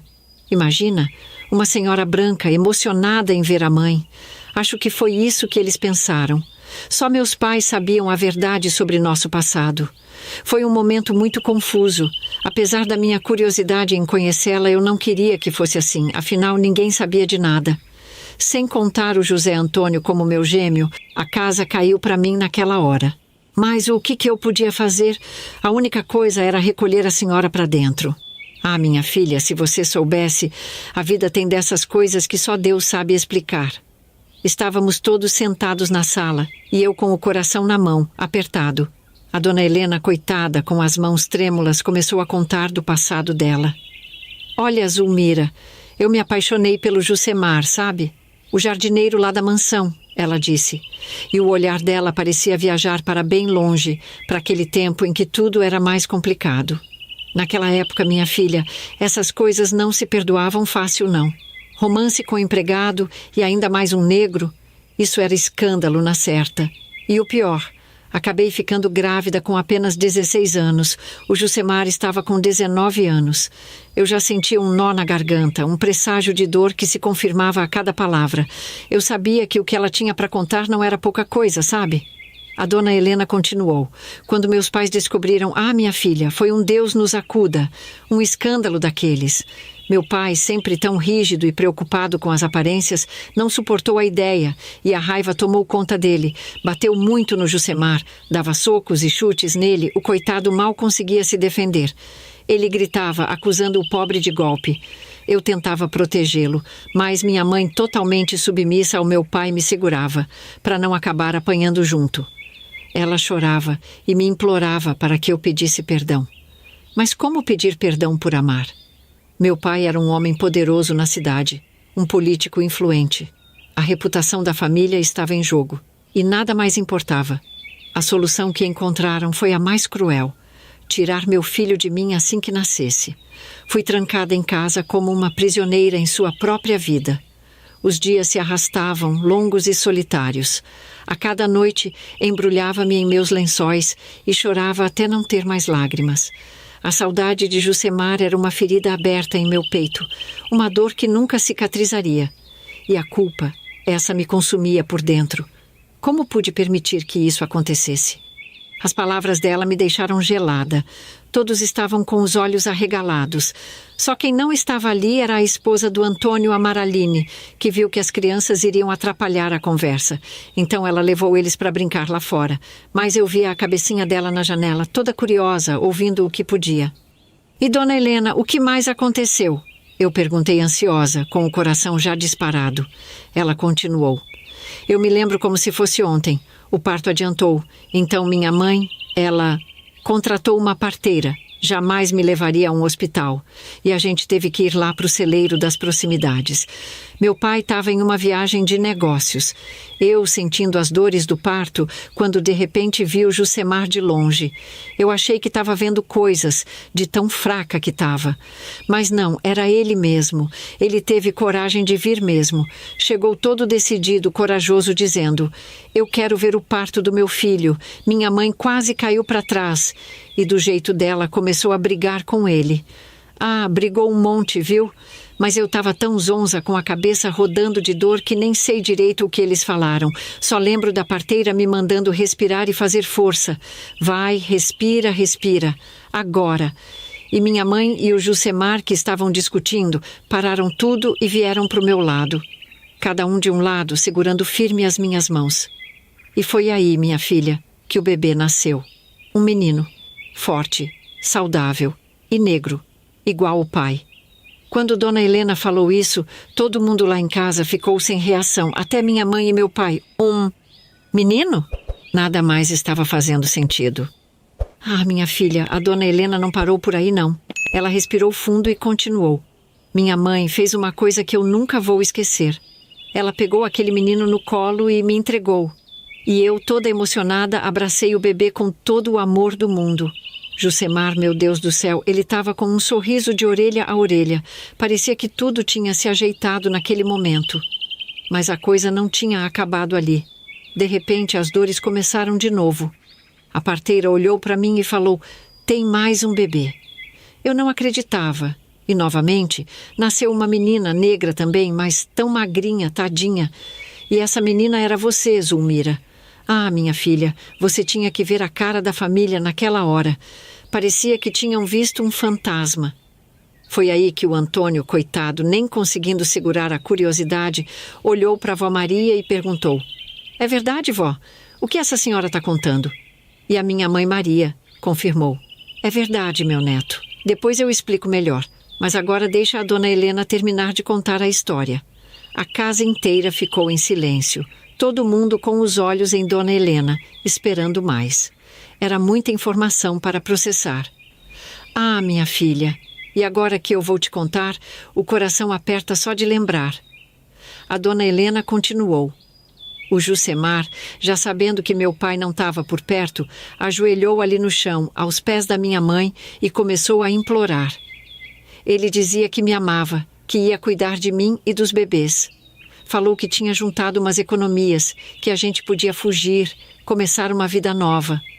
Mas minha mãe, coitada, olhou para ele com pena e disse: "Ah, Jusemar, como você é ingênuo.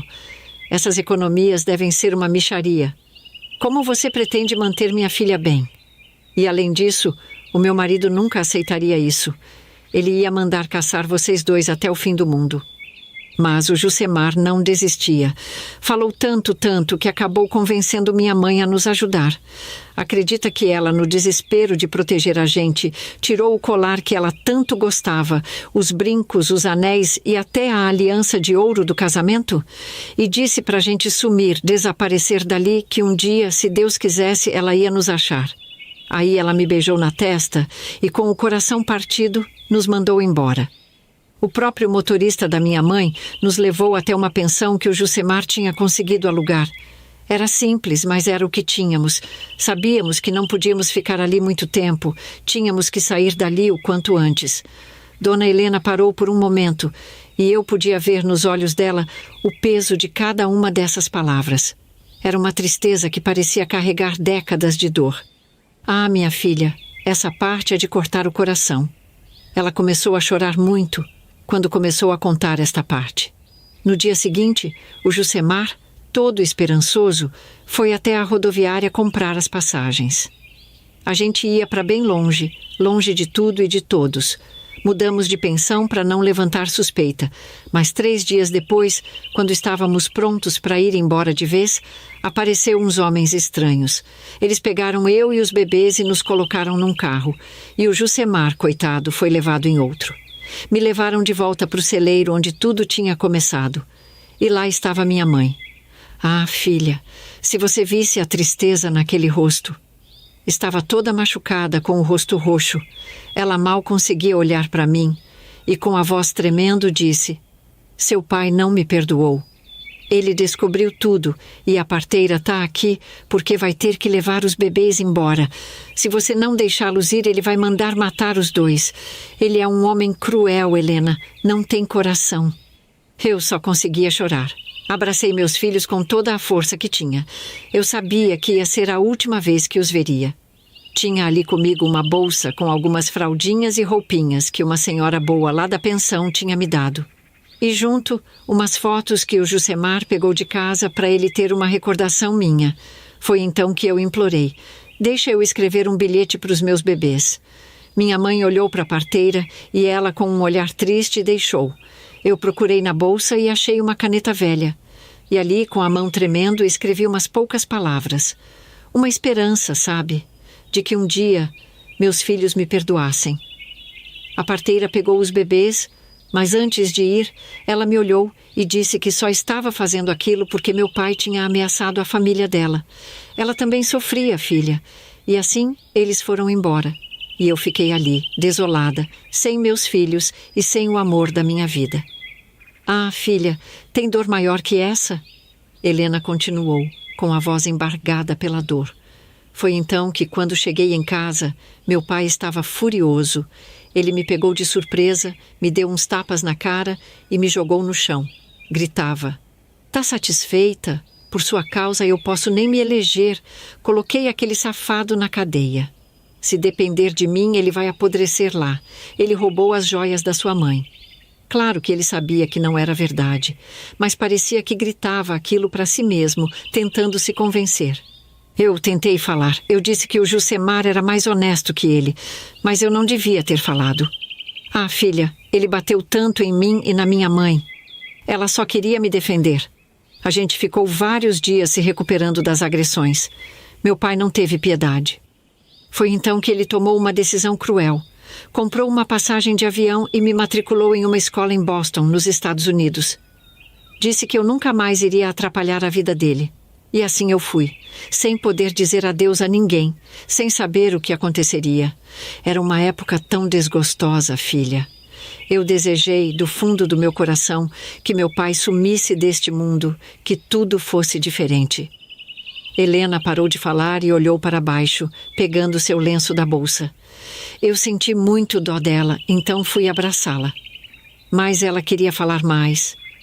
Ela nos contou que sempre que sua mãe ligava lá em Boston, ela relatava as atrocidades que o pai dela cometia. Em uma dessas ligações, mais ou menos 3 meses que ela estava lá, a mãe dela revelou que o Jusemar tinha morrido na cadeia. Mataram ele lá dentro. Ela disse: minha mãe estava devastada. Acreditava que o pai tinha mandado matar o Jusemar, por medo de que ele pudesse falar algo que prejudicasse a candidatura dele. Ouvi aquilo e quase morri de tristeza. Quando ela disse isso ali na sala de casa, eu via no rosto de cada um uma tristeza imensa. A mãe e o pai estavam chorando fazia tempo. Eu fiquei arrasada. Meu pai biológico morreu. E Dona Helena continuou.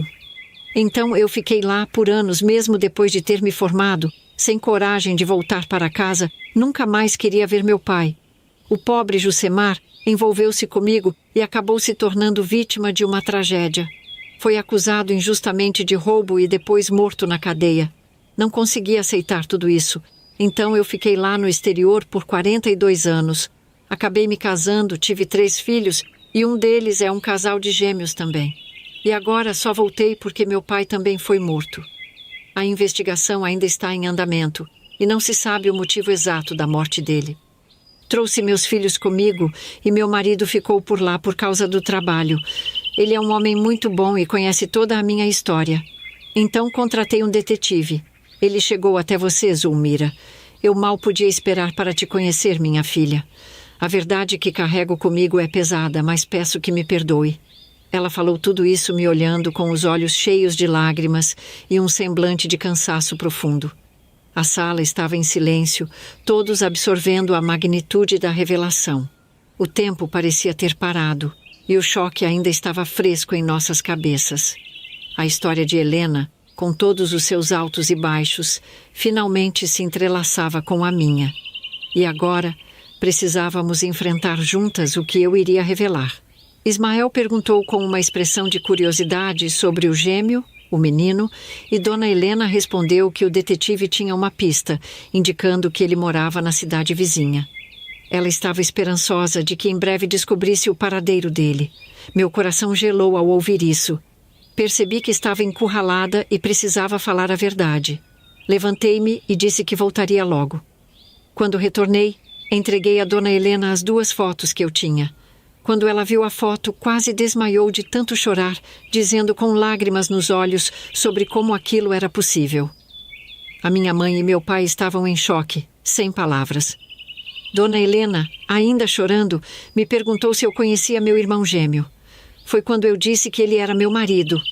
De repente, todo mundo começou a falar ao mesmo tempo. Que situação, meu Deus!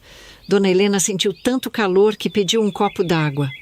Ela molhava as mãos no copo e espirrava no rosto, tentando se acalmar. Minha mãe, perplexa, perguntou: como assim, Zulmira? Que história é essa? Eram muitas perguntas ao mesmo tempo, todas direcionadas a mim. Mas então Dona Helena começou a olhar fixamente para os meus filhos, notando as deficiências deles. Vi no rosto dela que ela estava entendendo tudo. Eles são os filhos de vocês, não são? Perguntou Dona Helena com a voz trêmula. Eu respondi: sim, tivemos 4 filhos. Ah, minha filha, essa história que eu carrego aqui dentro me dói demais. Já te contei os detalhes e não vou repetir tudo de novo, mas saiba que cada palavra que saiu da minha boca foi como reviver cada instante de sofrimento. Essa situação, ela foi dura. Tanto que acabou levando meu pai para o hospital, bem ali na nossa frente. Ele não aguentou. Foi um infarto, minha filha, do jeito que ele caiu. O motorista da Dona Helena, Deus o abençoe, correu, levou ele rápido para o hospital. Mas já era tarde demais. Perdemos ele. Um homem tão forte. Um homem que eu pensei que enfrentaria qualquer coisa. Mas a verdade o derrubou. Ele não suportou. E eram tantas verdades reveladas de uma vez só, que eu, naquela hora, minha filha, só pedi para Deus me levar também. Como eu queria que tivesse sido eu no lugar do meu paizinho. Quem me dera. Se eu pudesse trocar de lugar com ele naquele momento. Ele não merecia sofrer assim. Mas a gente só pode aceitar, não é? Foi um golpe duro ver Dona Helena. Ela ficou simplesmente apavorada, horrorizada quando soube que os próprios filhos, os gêmeos que ela perdeu, acabaram se casando. Mal ela podia acreditar. Os olhos dela, nunca vou esquecer, eles ficaram arregalados de choque, como se não conseguissem processar aquilo que eu tinha acabado de contar. O sofrimento no rosto dela era visível. Ela soube que tudo aquilo foi o fruto da maldade do pai dela, que jamais eu chamaria de avô. E os meus filhos, minha filha, eles ficaram tão magoados comigo por eu nunca ter contado a verdade para eles. Chegaram até a dizer que o pai deles, o José Antônio, devia estar sabendo de tudo e que nós dois, sabe, mantivemos esse segredo por tanto tempo. Eu tentei explicar para eles que ele morreu sem nunca saber de nada, mas como foi difícil eles acreditarem em mim. Foi duro, viu? Coração apertado demais. Se não fosse por toda aquela crueldade, talvez as coisas fossem diferentes. Aquele homem, o pai de Dona Helena, a maldade dele trouxe muita tragédia para as nossas vidas. Meu coração se apertava, porque ali, diante de todos, a verdade nua e crua estava exposta, e não tinha mais como fugir dela. Tudo o que aconteceu, os erros, as mentiras, o sofrimento, culminaram naquela sala, com cada pessoa lidando com as revelações à sua maneira. Ali, no enterro do meu pai, não saía da minha cabeça. Essa mulher, Dona Helena, não devia ter aparecido. A gente estava vivendo em paz. Eu teria morrido com o meu segredo quietinha, mas fui obrigada a abrir a boca. E olha no que deu. Meu paizinho se foi. Ele não merecia passar por isso. Nada disso teria acontecido se a Dona Helena não tivesse voltado. Naquele momento eu senti raiva, uma dor misturada com culpa. Só que depois me dei conta de que era egoísmo da minha parte. Afinal, ela era a maior vítima. Ela passou uma vida inteira sofrendo, longe dos filhos, com um peso no peito. Como mãe, eu não podia nem imaginar alguém arrancar os meus filhos dos meus braços, assim como aconteceu com ela. Claro que ela também tinha o direito de saber a verdade, né? E agora, eu aqui, com a cabeça cheia de perguntas que nunca vão ter resposta. Se você me assistiu até aqui, me diz, o que você faria no meu lugar? Como alguém consegue seguir em frente depois de uma coisa dessas? Eu me perguntava todo dia. E outra coisa que sempre me veio à mente. E se o José Antônio ainda estivesse vivo? Será que eu teria coragem de me separar dele? Porque mesmo sabendo de tudo, eu amava aquele homem como meu marido, como o pai dos meus filhos. Essas são coisas que, por mais que eu pense, nunca vou poder responder. É uma dor que não tem fim. Passaram-se muitos anos. Meus irmãos se casaram. Cada um seguiu seu caminho. E minha mãe, para não ficar sozinha, decidiu vir morar comigo. Eu cuidei dela com todo o amor que eu tinha, até seu último suspiro. Foi uma fase difícil, mas eu sabia que era o certo a se fazer. Já minha outra mãe, a Helena, depois de tudo que aconteceu, acabou voltando para os Estados Unidos. A vida que ela tinha construído lá era mais fácil e tranquila do que aqui. O tempo foi passando e, aos poucos, meus filhos começaram a me perdoar. A mágoa que eles tinham por eu ter guardado aquele segredo foi se dissolvendo com o tempo. Ainda tenho dúvidas se eles acreditaram que o pai José Antônio morreu sem saber que éramos irmãos gêmeos. Hoje, moro com meu filho José e sua família na casa dele. Herdamos uma quantia considerável da parte da minha mãe Helena, depois que ela faleceu. Vivemos com muito conforto, não nos falta nada. Mas apesar de tudo, eu carrego meu coração pesado, cheio de memórias e cicatrizes da vida que eu vivi. Agora, com os meus 91 anos, só estou aguardando o dia que Deus vem me buscar. Se você ainda não se inscreveu neste canal, aproveite e faça isso agora. Em troca, receba histórias reais dos avós, todas as semanas. Escolha outro vídeo para continuar assistindo e se comovendo.